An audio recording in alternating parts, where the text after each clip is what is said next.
ली थी जिस पर वो तरबूज की खेती करता था। कालू की बीवी कमला काफी सालों बाद पेट से थी। वो बेचारी कुएं से पानी लेने नहीं जा पाती थी। मैं सोच रहा हूँ कि क्यों न अपने खेत में एक हैंड पंप लगवा दूं। जमींदार के खेतों से होते हुए ही सबके खेतों में पानी जाता है और मुझे उसके बहुत पैसे देने पड़ते हैं। तुम्हें तो पता ही है वो कैसा आदमी है। पर उसमें तो बहुत पैसा लगेगा ना जी। हाँ, लगेगा तो है ही, पर हमें बहुत सुविधा हो जाएगी। हाँ, वैसे बहुत अच्छा हो जाएगा जी। कालू अपने खेतों में हैंडपंप का काम शुरू करवाता है, जिसे देख जमींदार बहुत चिढ़ जाता है। उसे बड़ा ही गुस्सा आता है और वो चिढ़ के मारे कालू के पास आता है और बोलता है, तूने अभी तक मुझे मेरे बाकी पैसे नहीं दिए हैं और यहाँ अपने खेत में अलग से हैंडपंप लगवाने के बहुत पैसे हैं तेरे पास। अरे जमींदार जी, ये तो बस जैसे तैसे मेरी बीवी विमला ने जमा कर रखे थे। वो सालों बाद पेट से है और उससे कुएं तक जाया नहीं जाता। कुआं बहुत दूर है ना। कोई नहीं, मैं तो बस ये बोल रहा हूँ कि 1 तारीख तक मुझे मेरे पैसे चाहिए, बस। जमींदार कालू को सुनाने के बाद अपने खेत में चक्कर मारने जाता है तो उसे वहाँ कुछ ठीक नहीं लगता। जहाँ एक दिन पहले तरबूज ही तरबूज लगे थे, वहाँ जमीन खाली होती है, जैसे किसी ने तरबूज के साथ पूरी बेल ही गायब कर दी हो। बड़ी ही अजीब बात है, कल यहाँ पैर रखने को जगह नहीं थी। कोई तरबूज टूटा हुआ भी नहीं दिख रहा। ऐसा लग रहा है तरबूज के साथ कोई पूरी बेल ही ले गया हो। जमींदार सोच में पड़ जाता है, क्योंकि इससे पहले कभी भी उसके साथ ऐसा नहीं हुआ होता। फिर वो अपने खेतों पर ध्यान देता है और घर चला जाता है। अगले दिन जमींदार फिर से वही नजारा देखता है। उसके खेतों के काफी तरबूज गायब होते हैं। जमींदार फिर हैरान हो जाता है। उससे अगले दिन भी वैसा ही होता है। जमींदार बड़ा ही परेशान हो जाता है कि आखिर हो क्या रहा है उसके साथ। वो शाम को जब घर के लिए निकलता है और उसके खेतों की जमीन के नीचे गड्ढे में बैठी एक चुड़ैल तरबूज के मजे ले रही होती है। उसके आसपास इतने सारे तरबूज और उसके छिलके पड़े होते हैं और वो गप गप करके तरबूज खा रही होती है। वाह वाह, कितना मीठा है। कल वाले तरबूज तो मुझे जरा भी पसंद नहीं आए। आज के तरबूज में तो बात ही अलग है। चुड़ैल के सारे तरबूज खत्म हो जाते हैं। फिर वो अपने हाथ को लंबा करती है और जमीन के बाहर निकाल देती है। उसका हाथ आसपास के तरबूजों को बेल के साथ अंदर खींच लेता है। सारे तरबूज चुड़ैल के सामने आ गिरते हैं। अरे वाह, ये तो कितने बड़े हैं। मजा ही आ गया इनको देखकर। अब जरा इनका स्वाद लेकर तो देखूं कि ये मीठे हैं भी या नहीं। चुड़ैल तरबूज खाकर देखती है तो तरबूज बड़ा ही मीठा होता है। चुड़ैल तो उसे ऐसे खा जाती है जैसे कोई अंगूर हो। उसके बाद उस चुड़ैल का पेट एकदम मोटा हो जाता है। चलो अब थोड़ा सा आराम किया जाए। ये बचे हुए तरबूज नाश्ते में खाऊंगी। चुड़ैल मस्त पैर फैलाकर सो जाती है। चुड़ैल तो मजे में सो रही होती है, पर उसने जमींदार की नींद उड़ा रखी होती है। जमींदार भी परेशान होकर अपनी पत्नी को सारी बात बता रहा होता है। ऐसे तो हमारी सारी मेहनत बर्बाद हो जाएगी। हम इस साल क्या बचाएंगे और क्या ही पैसे आएंगे। आपको तो पता है कि मेरा पथरी का ऑपरेशन भी करवाना है। हाँ लता, मुझे पता है, पर मैं भी क्या करूं? ये सब कैसे हो रहा है, मैं खुद हैरान हूँ। आप पता करवाओ ना जी, आखिर ये तरबूज कहाँ गायब हो रहे हैं। अगले दिन जमींदार खेतों में जाता है और उसे फिर से तरबूज गायब ही मिलते हैं। वो पूरे खेत में चेक करने लगता है कि शायद उसे कुछ पता चल जाए, पर उसे कुछ पता नहीं चल पाता। खेतों की दिन पर दिन हालत देखकर जमींदार की खुद की हालत खराब हो जाती है। फिर वापस उसकी नजर कालू के खेत पर पड़ती है, जहाँ पर हैंडपंप का काम खत्म हो चुका होता है। जमींदार गुस्से में कालू के पास जाता है और उससे अपने पैसे मांगने लगता है। आज तो तेरा हैंड पंप तैयार हो गया। चल भाई, मेरे पैसे निकाल। मुझे बस कुछ दिन की मोहलत और दे दो जमींदार जी। नहीं, आज 1 तारीख हो गई है और मुझे मेरे पैसे। अभी बस तरबूज बाजार में बेचूंगा तो आपके पैसे दे दूंगा, पक्का। नहीं भाई नहीं, आज के आज पैसे चाहिए मुझे। वरना ये बची खुची जमीन भी मेरी हो जाएगी। तूने खुद कागज पर साइन किए हैं। ये खेत की जमीन 1100 गज है और मुझे आपको 1000 गज देनी है ना, तो मैं आपको उधर की जमीन देता हूँ। ये हैंडपंप वाली जमीन मेरी रहेगी। हाँ हाँ, रख ले इस हैंडपंप और 100 गज जमीन को। हाँ। कालू अपने हैंडपंप के पास आकर बैठ जाता है और रोने लगता है। उसे समझ ही नहीं आ रहा होता कि वो आखिर घर किस मुंह से वापस जाए। कुछ देर बाद वहाँ बिमला खुद हैंडपंप से पानी भरने आ जाती है। हो क्या गया जी हैंडपंप प्यारे, देखो मैं आ गई पानी भरने, पर आप यहाँ क्यों बैठे हो? खेतों में काम क्यों नहीं कर रहे? जमींदार आया था अभी अभी और मैं आज उसके पैसे वापस नहीं कर पाया, इसलिए उसने सारी जमीन ले ली। बस यही हैंडपंप और 100 गज जमीन बची है अब हमारे पास। हे भगवान, अब हम क्या करेंगे? विमला ये बात सुनकर चक्कर खाकर गिर जाती है। कालू उसे देखकर घबरा जाता है और जल्दी से हैंडपंप चलाकर उससे पानी निकालने लगता है। कालू हाथ में पानी लेता है तो वो बिल्कुल लाल रंग का होता है। वो जल्दी जल्दी में वही पानी बिमला को पिला देता है। बिमला उसे पीकर एकदम ठीक हो जाती है। तुम ठीक तो हो ना? हाँ जी, बिल्कुल ठीक हूँ, पर आप इतनी जल्दी तरबूज का रस कहाँ से ले आए? कालू फिर से हैंडपंप चलाता है और पीकर चेक करता है तो वो एकदम मीठा ठंडा तरबूज का रस ही होता है। अरे वाह, ये तो सच में तरबूज रस ही है। ये कमाल कैसे हो गया? हैंडपंप से तरबूज रस निकल रहा है। क्या सच में?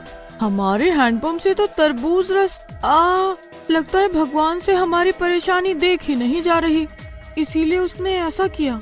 कालू और बिमला खुशी से झूम उठते हैं। अब मैं यहाँ कल ही एक बोर्ड लगवाता हूँ जिस पर लिख दूंगा 1 रुपए में 1 गिलास तरबूज रस। बस फिर कालू ऐसा ही करता है और अगले दिन एक बोर्ड हैंडपंप के पास लगवा देता है। जब गांव वालों को पता चलता है कि कालू के हैंडपंप से तरबूज का रस निकल रहा है तो सब वहाँ तरबूज का रस पीने आते हैं। हरिया जब 1 गिलास तरबूज रस पीता है तो उसका मन ही नहीं भरता। वो 2-3 गिलास ऐसे ही पी जाता है। वो क्या, वहाँ आए सभी लोग 2-4 गिलास तरबूज रस पीकर जा रहे होते हैं। धीरे धीरे पूरे दिन में कालू की अच्छी खासी कमाई हो जाती है। अब कालू और बिमला दोनों वहीं बैठकर पैसे गिनने लगते हैं। अजी, ये तो काफी अच्छी कमाई हो गई। नीचे जमीन में बैठी चुड़ैल सब सुन रही होती है। सब कुछ मैंने किया और जरा देखो तो ये लोग भगवान का शुक्रिया कर रहे हैं। हद हो गई, काम कोई और करे और तारीफ किसी और की। भलाई का तो जमाना ही नहीं रहा। कालू और बिमला घर के लिए निकल जाते हैं। उसके बाद चुड़ैल को फिर से तरबूज की भूख लगती है। वैसे वो जमींदार के खेत के लगभग सारे तरबूज खा चुकी होती है और एक कोने में बस कुछ ही तरबूज बचे होते हैं। चुड़ैल उनको भी जमीन के नीचे बैठी बैठी अंदर को खींचने लगती है। इतने में वहाँ कालू और बिमला वापस आने लगते हैं। आप भी बहुत भुलक्कड़ हैं, खाने का डिब्बा वहीं भूल आए। बिमला और कालू खेतों में आते हैं कि उनकी नजर जमींदार के खेतों पर पड़ती है। वो दोनों की आंखें फटी की फटी रह जाती हैं। फिर वो एक दूसरे की तरफ देखते हैं। ये क्या हो रहा है जी? दोनों मिलकर कसकर तरबूज की बेल पकड़ लेते हैं। अब चुड़ैल अंदर से बेल खींचने लगती है और कालू बिमला ऊपर से। अरे ये बेल बीच में कहाँ अटक गई? लगता है बाहर निकलकर देखना ही पड़ेगा। चुड़ैल जमीन के ऊपर आती है तो कालू और बिमला उसे देखकर चिल्लाने लगते हैं। बचाओ बचाओ बचाओ! चुड़ैल, तुम यहाँ खेतों में क्या कर रही हो? मैं इस खेत के नीचे जमीन में रहती हूँ।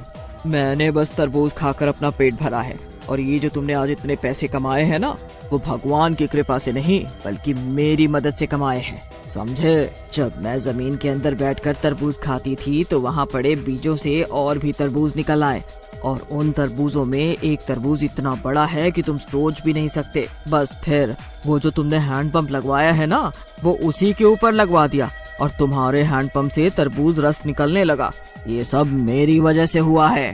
तुम्हारी वजह से ये तो बहुत अच्छा हो गया, वरना आज हम बिल्कुल बर्बाद हो चुके थे। उस जमींदार ने हमारी सारी जमीन हड़प ली और कुछ नहीं छोड़ा था। तुम चिंता मत करो, मैं इस जमींदार के खेतों में कभी तरबूज लगने ही नहीं दूंगी। चुड़ैल कालू की ऐसे ही मदद करती है। जमींदार को सबक सिख। एक गांव में छुटकी नाम की लड़की रहती थी। उस बच्ची की माँ बचपन में ही मर गई थी इस कारण उसके पिता रामू भी उससे ढंग से बात नहीं करते थे। छुटकी, ओ छुटकी, कुछ काम धाम भी कर लिया कर, मनहूस कहीं की। एक तो पैदा होते ही अपनी माँ को खा गई और अब मेरी छाती पर मूंग दलने बैठी है। हाँ? छुटकी रोते हुए कहती है, पिताजी, अगर माँ मर गई तो इसमें मेरी क्या गलती है? मैंने तो अपनी माँ की शक्ल तक भी नहीं देखी, वो कैसी दिखती थी। इस पर रामू को गुस्सा आता है और छुटकी को एक थप्पड़ मार देता है। छुटकी रोने लगती है। रामू वहाँ से चला जाता है। तभी रामू की माँ बिमला, पिता छोटे और उसके भाई शामू भी वहाँ आ जाते हैं। मनहूस यहीं टेसुए बहाती रहेगी या फिर कोई काम भी करेगी? मर भी नहीं चाहती कि मैं अपने रामू की दोबारा शादी कराऊं। ऐसा कहकर बिमला उसे डांट देती है। शामू भी जोर जोर से हंसने लगता है। इस पर रामू के पिताजी को गुस्सा आ जाता है। हे भगवान, तुम तीनों कैसे पत्थर दिल हो, जो इस छोटी बच्ची पर भी दया नहीं आती। अगर बहू मर गई तो इसकी क्या गलती है? तुम लोगों को तो इसे प्यार देना चाहिए और तुम लोग इसे दुत्कार देते हो। तुम तो चुप ही रहो जी, ज्यादा इंसानों के देवता ना बनो, नहीं तो रात में खाने को नहीं मिलेगा। और तू खड़ी खड़ी क्या देख रही है, भाग यहाँ से। ऐसा कहकर रामू की माँ छुटकी को वहाँ से भगा देती है। छुटकी रोते रोते गांव के बाहर नदी किनारे जंगल में चली जाती है। आज अगर मेरी माँ जिंदा होती तो ये लोग मुझे ऐसे गंदा गंदा नहीं बोलते। मेरे खुद के पिताजी भी मेरा ख्याल नहीं रखते। इससे अच्छा तो ये होता कि मैं पैदा होते ही मर जाती। तभी छुटकी के सिर के ऊपर पेड़ में से कुछ डरावनी आवाजें आती हैं और एक चुड़ैल उसके आगे आकर खड़ी हो जाती है।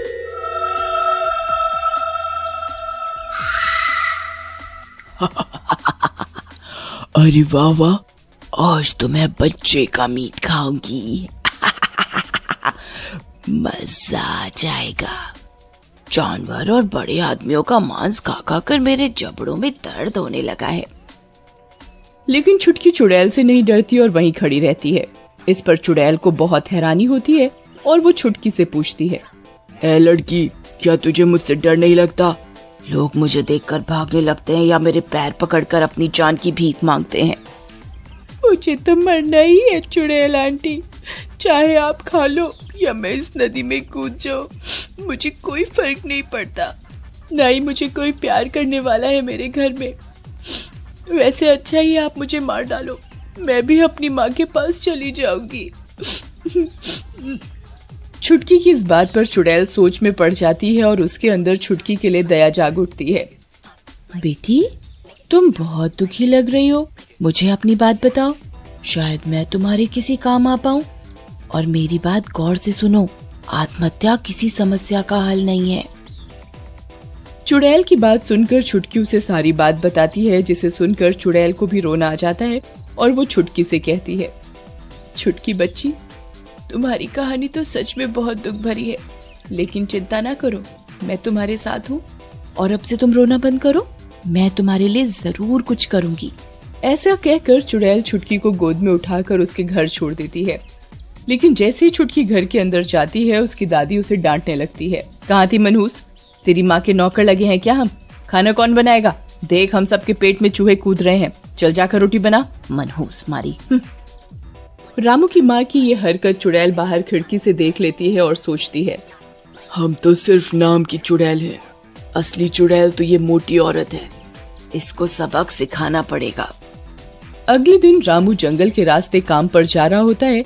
तभी उसे वहाँ एक औरत शादी के कपड़ों में सजी धजी रोते हुए दिखती है।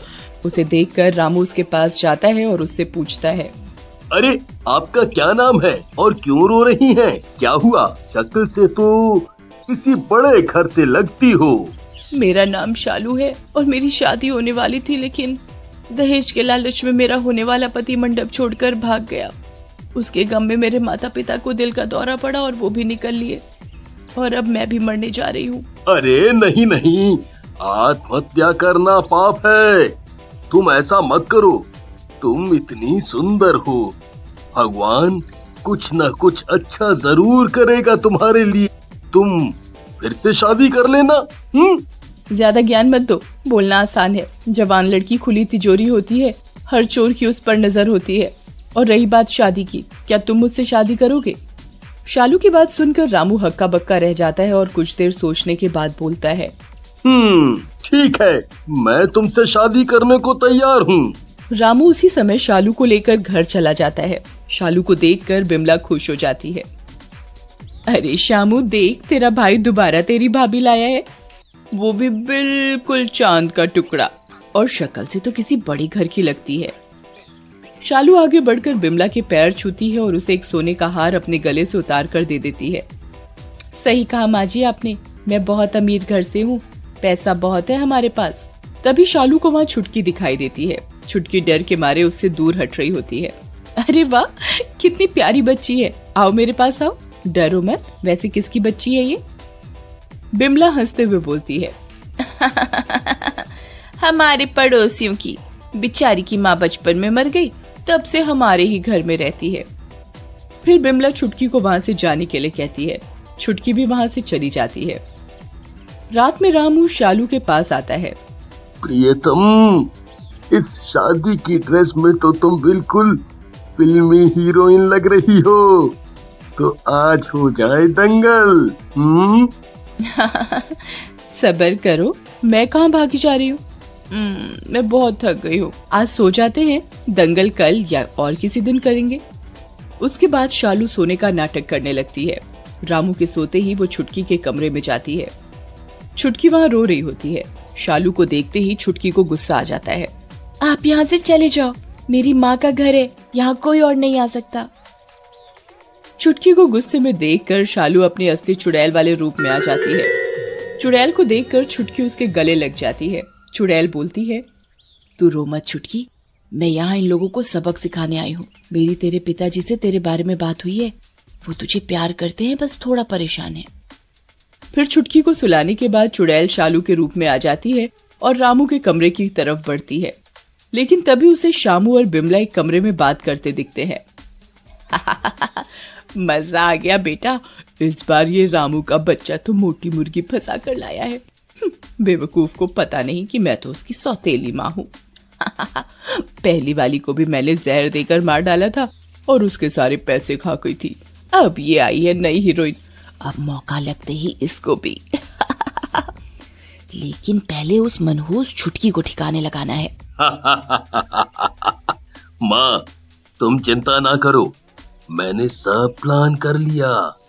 बस कल की रात इस छुटकी की आखिरी रात होगी। तो ये माजरा है। बच्चों, मेरे रहते तुम छुटकी का बाल भी बांका नहीं कर सकते। ऐसा कहकर शालू वहाँ से चली जाती है और अगली रात जब सब सो रहे होते हैं तभी शामू और बिमला छुटकी के कमरे में जाते हैं और उसका मुंह दबाकर उसे फांसी देने के लिए लटका देते हैं। तभी शालू वहाँ रामू के साथ आ जाती है। शामू, ये सब क्या है? तुम मेरी बेटी की जान लेना चाहते थे, मुझे शालू ने सब बता दिया है। मैं तुम्हें पुलिस के हवाले करूंगा। शामू हाथ में चाकू लेकर शालू की तरफ बढ़ता है। तूने हमारा भांडा फोड़ा, मैं तुझे जिंदा नहीं छोड़ूंगा। शालू अपने चुड़ैल वाले रूप में आ जाती है।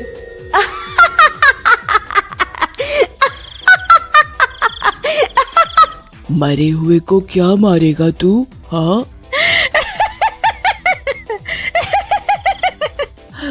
मैं तो इस प्यारी बच्ची के प्यार में आ गई थी यहाँ, और तेरे जैसों के लिए चुड़ैलों के कानून में केवल एक ही सजा है।